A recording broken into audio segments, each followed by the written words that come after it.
Extending research-based advocacy to all Nigerians forms a critical part of the NESG mandate.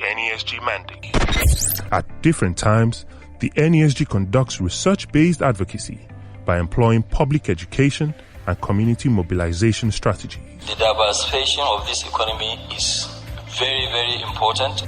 Research-based advocacy allows for social voice, prioritization, and bringing different actors together for dialogue towards sustainable and inclusive development in our country. Welcome to NESG Radio.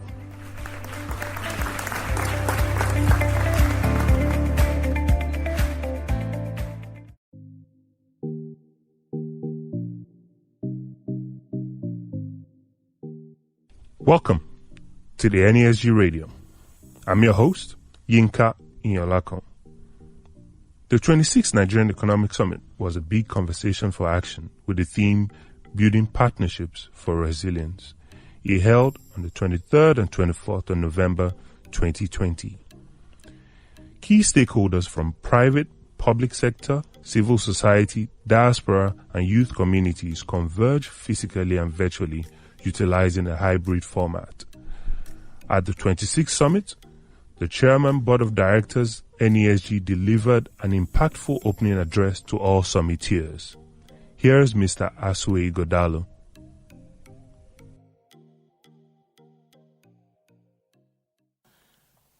Good morning.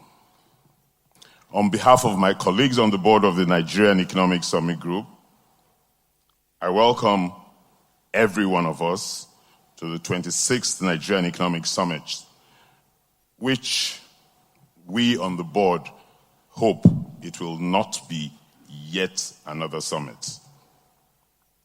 The circumstances of the times, that is, the pandemic and its far-reaching health and economic consequences, the restiveness of a huge youth population, a population growth rate that exceeds our rate of economic growth and development, the high rates of unemployment and underemployment, and the resultant high levels of poverty in our economy dictate that this must be a summit with a difference. A business-as-usual summit we simply cannot afford, and we must not do over the next 2 days. The recommendations from this summit and other similar economic interventions should be carefully considered by our federal and state governments as critical inputs into policies that must be crafted and tailored towards implementing national prescriptions that will result in real, sustainable, and inclusive double-digit economic growth over the next 2 decades. Before we delve into the substance of our hopes and expectations for this year's summit, I would like to start by expressing our profound appreciation to His Excellency President Muhammadu Buhari, GCFR, ably represented by the Vice President, Professor Yemi Osinbajo SA, and GCON, for his consistent support to the annual Economic Summit since he assumed office in May 2015. We are also extremely grateful to our partners at the Federal Ministry of Finance, Budget and National Planning, in particular the Honorable Minister of Finance, Mrs. Zainab Ahmed, and the Minister of State for Budget and National Planning, Prince Clem Agba, for their dedication, commitment, and support in sustaining this collaboration and their unrelenting hard work in developing the medium and long-term National Economic Development Plan. I also thank all honorable ministers, heads of ministries, departments, and agencies, and our partners across all sectors of the Nigerian economy for their cooperation, participation, dedication, as well as their historical recent support for the pre-NESG 26 summit events, which culminates in today's event. We hope we can continue to count on your engagement as partners in the growth and development of the Nigerian economy for the good of the people of Nigeria. I convey our immense gratitude to each of the 36 governors for their determination to develop their states and their forthrightness and openness to economic partnership with each other and with the private sector. I thank the Secretariat of the NGF for effectively coordinating our work with the states. I would also like to thank our National Assembly and its leaders for their understanding and cooperation, as well as their pledge to work closer with our economic agencies and the private sector to enact laws that will create an enabling environment for business and investors. Finally, as the Economic Summit, we must thank our sponsors over the years, over 28 years, particularly our sponsors in the last 1 year, who have stood fast with us, who in appreciating our role in the economy back us financially, in kind, and in their consideration of putting our economy first, above all else. The support publicly and privately has been overwhelming, and we sincerely thank you. As I said at the beginning, it is our desire that this is not yet another Nigerian Economic Summit. This is the 26th summit to be held since the first was convened by Chief Ernest Shonekan, GCFR, in February 1993, and the first to be held in a hybrid format. It is my hope, however, that the hosting format will not be the only point of this difference at this year's summit. I've voiced this hope on one hand with a sense of respect for the sustained commitment of both the public and private sectors to critical dialogue and continued progress towards keeping the wheels of our nation's economy turning in the right direction. And on the other, with a profound sense of exasperation at the missed opportunities year after year that are left in the gap between the output of these summits and the actions we almost habitually fail to take. This year, we must commit to do more than talk and then documentation of our deliberations. We must commit to act and keep banging on the doors of those who are statutorily empowered to implement the actions required until they do so. This is why this summit is about building partnerships. We all can no longer work successfully alone.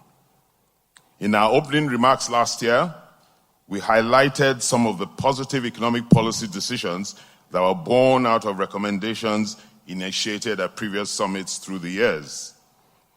While those remain signposts to be proud of, our reflections will be incomplete and frankly astigmatic if we did not also examine the many more policy recommendations that have not been acted upon over the years and acknowledge the progress we have lost to inaction.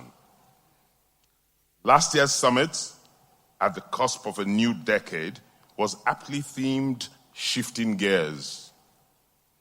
It signaled a determination to pivot and work assiduously to accelerate the country's progress on the path to development. Unfortunately, there has not been much gear shifting, at least not in the direction of progress. Worse still, we have experienced a pandemic such as never been seen in modern times, which has further exacerbated our economic frailties. Figures released by the National Bureau of Statistics just last Friday indicate that our economy has slid into a recession. Our GDP in real terms is expected to contract to -4% by year end. The oil sector has contracted by -13.89% to date. The non-oil sector, which covers key subsectors such as transportation, agriculture, financial institutions, information and communication, construction, education, real estate, and trade, has done much better, but it still records a negative growth of -2.5%. Data from the Ministry of Finance, Budget and National Planning indicates that actual federal retained revenue realized from January to August 20, primarily as a consequence of the pandemic, fell by 29% when compared with the prorated figure in the revised 2020 budget. Lower government revenue and rising expenditure resulted in a significant increase in the country's fiscal deficits, which rose beyond the 3% stipulated in the Fiscal Responsibility Act. In the first half of 2020, Nigeria added 3.6 trillion to its public debt stock, which stood at about 31 trillion in June.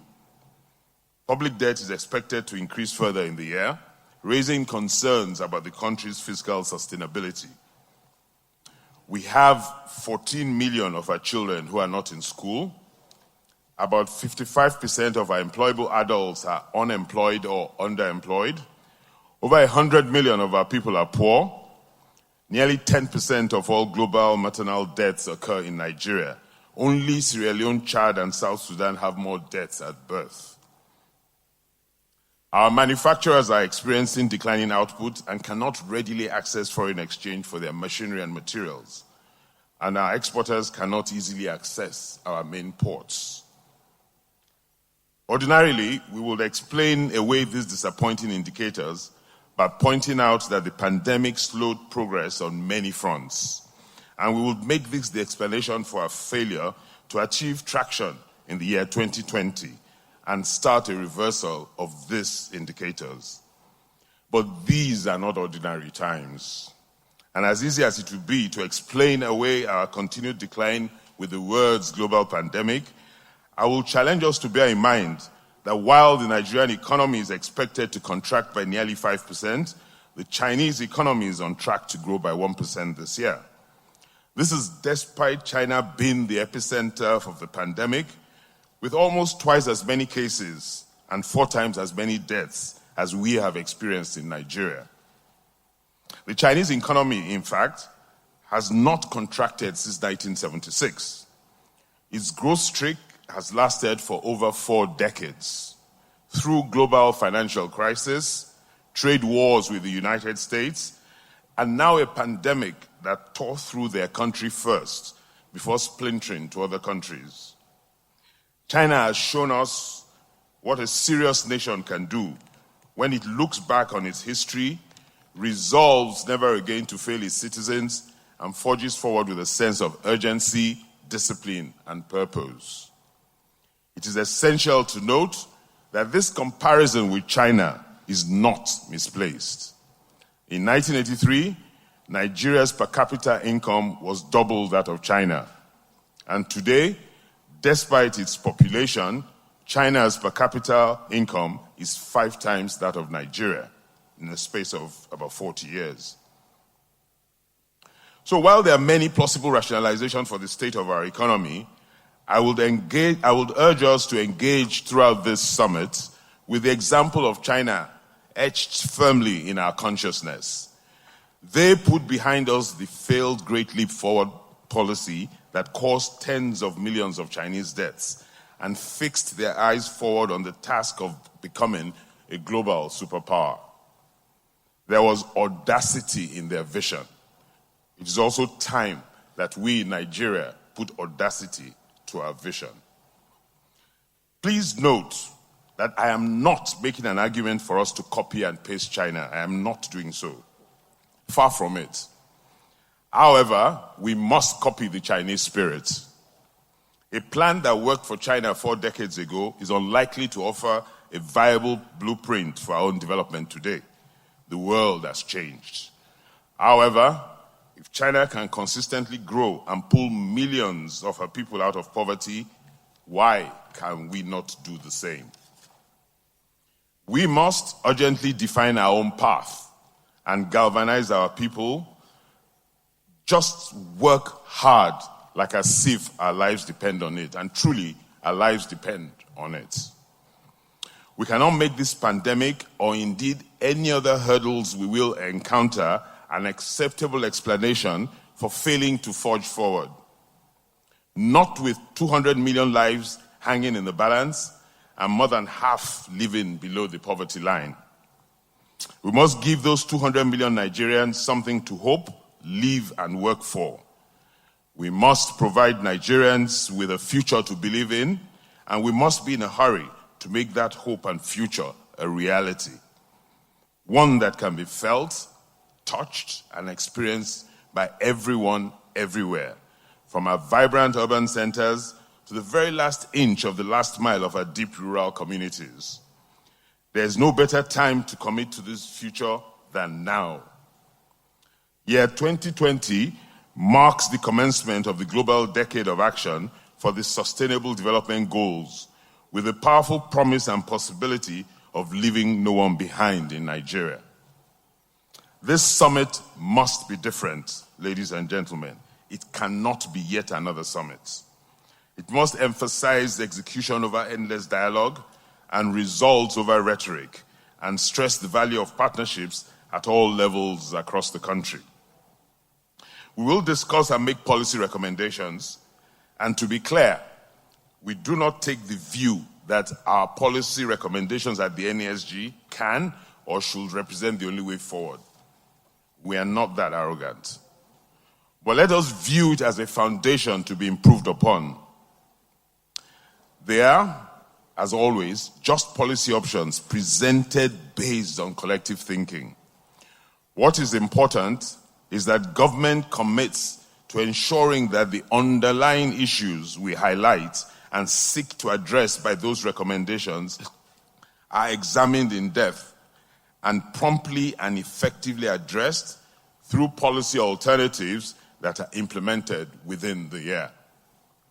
For these annual meetings to have real meaning and the required momentum, we cannot spend years pondering policy interventions.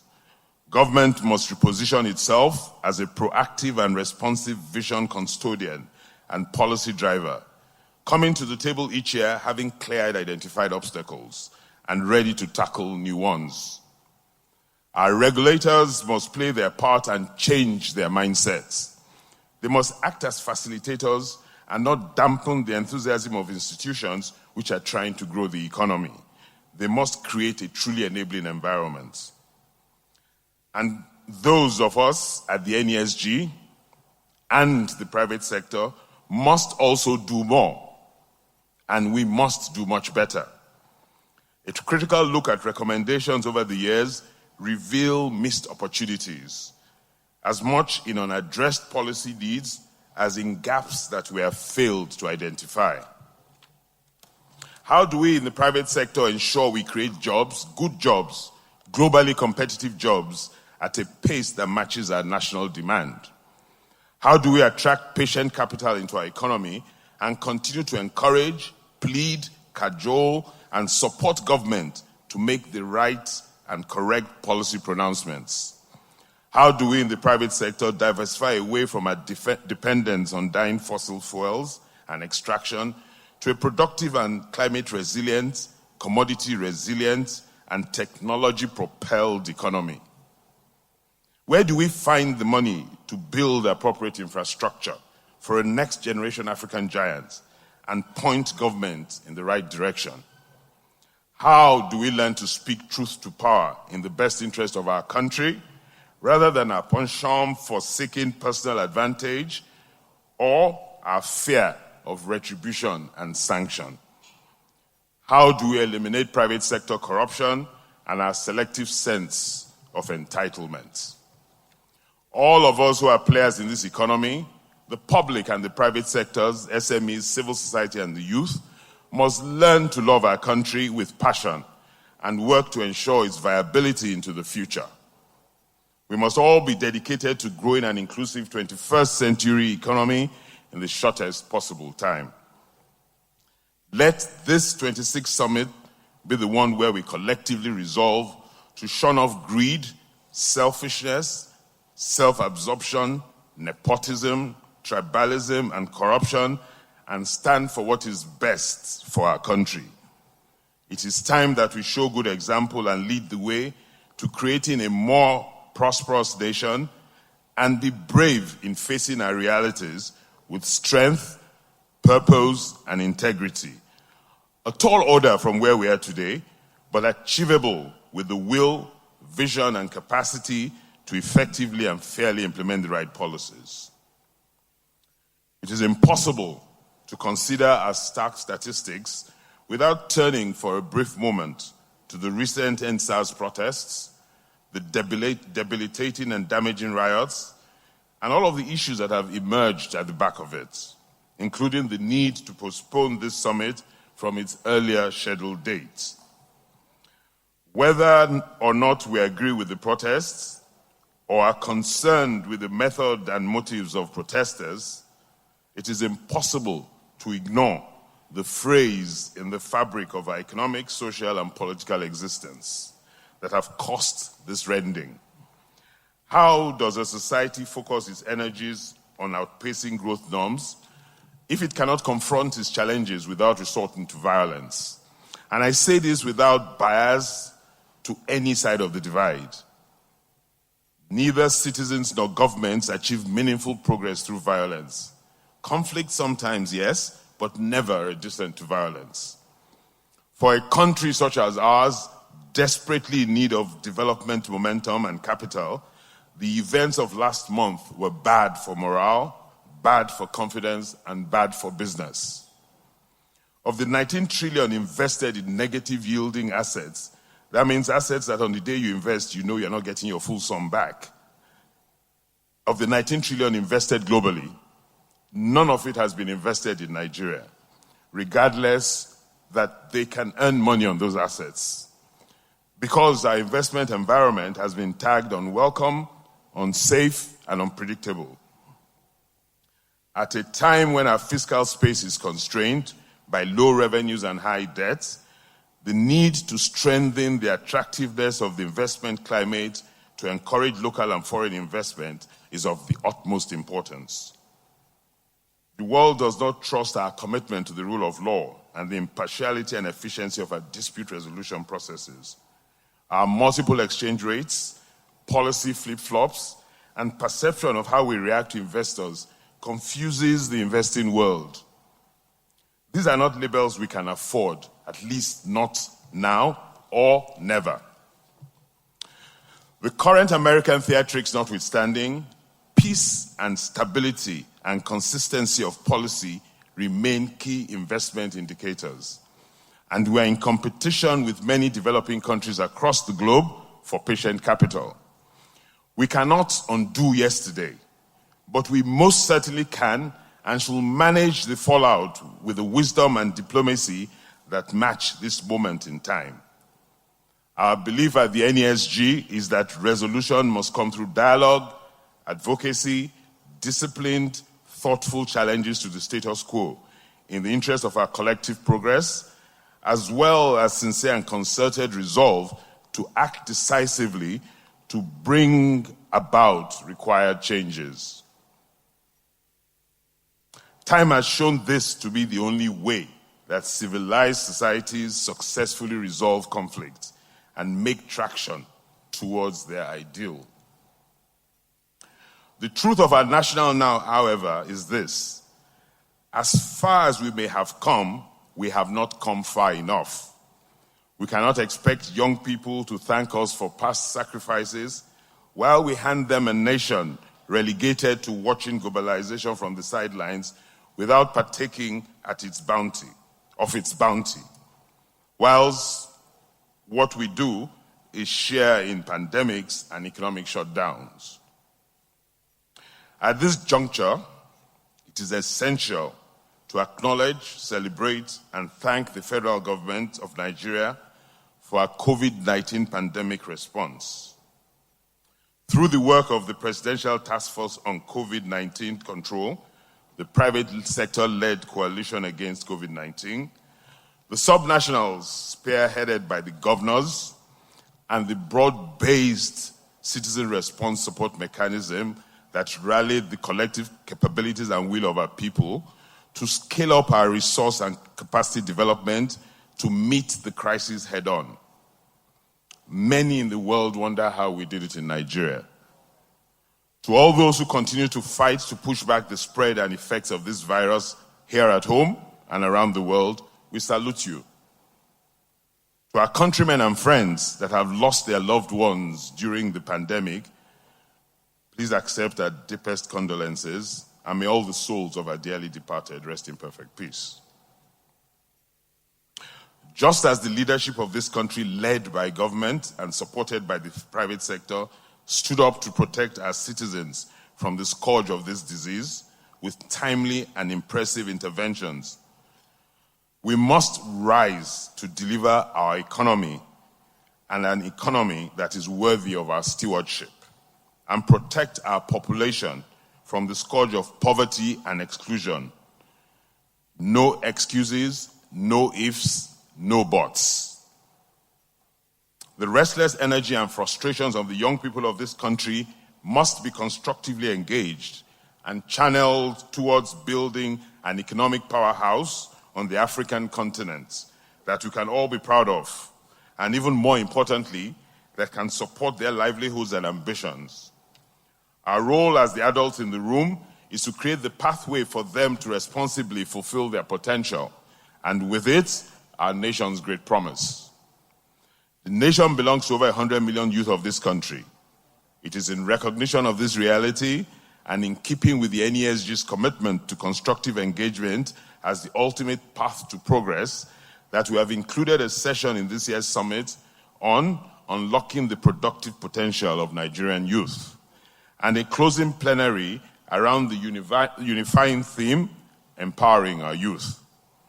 This is to ensure that the ambitions and concerns of the younger generation are captured in our deliberations over the next 2 days.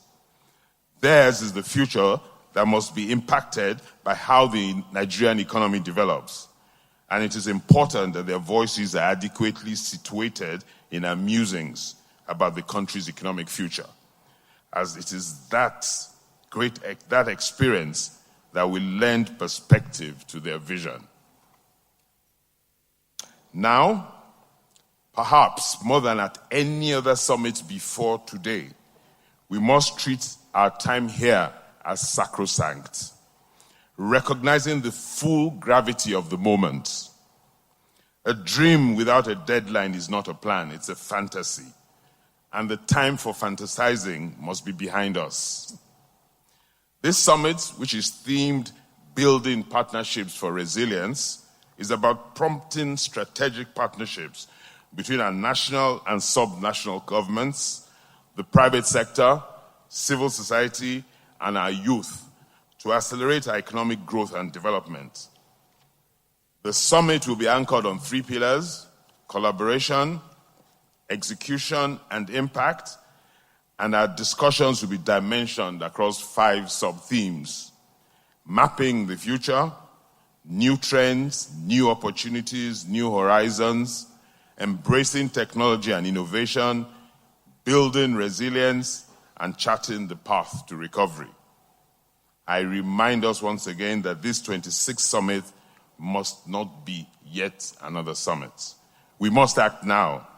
Our extreme poverty, the insecurity across the country, massive unemployment, decaying infrastructure, diminished investments, lack of safety nets for the aged, disadvantaged and poor, all signal a clear and present need to take immediate and urgent action.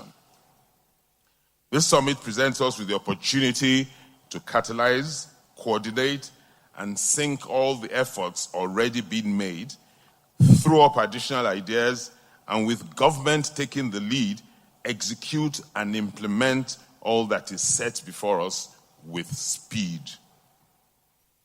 This year's Green Book, by our collective resolve, must amount to more than an encyclopedia of dreams to be relegated to the graveyard of ideas. We do not have much time, and our goal must be to define and build an inclusive 21st century economy that the Nigerians deserve. Mr. President, sir, and Mr. Vice President, I beg you to re-energize the steps you have initiated to lift 100 million of our people out of poverty through labor-intensive job creation in high elasticity sectors that have most significant potential to eradicate multidimensional poverty. I beg you to ensure that no Nigerian child is out of school. I beg you to ensure that none of our mothers die at childbirth, that no citizen lacks social protection, that we create an environment that has world-class infrastructure, that we have respect for the rule of law, and that we grow in double digits and our country becomes the #1 destination for patient capital flows on the African continent. We can achieve this with the right commitment, spirit, and passion. All that investors seek is a level playing field and an environment they can trust. Yes, it is true that we're in the middle of a pandemic and that most economies across the globe have slowed as a result of it or have even contracted massively. But let us remember this. The days have not stopped turning, the years have not stopped counting, and there is no stopwatch for the developmental needs of our country. Steady, speedy, and unrelenting traction is our only way forward. We must be in a hurry, all of us together, as the need for action beyond rhetoric has never been more acute.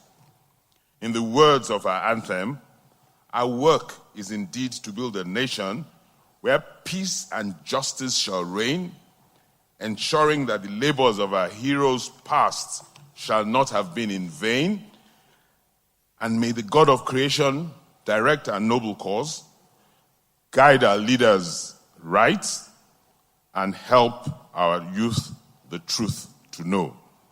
I thank you all for being here and for coming and for the courtesy of listening to me. Thank you.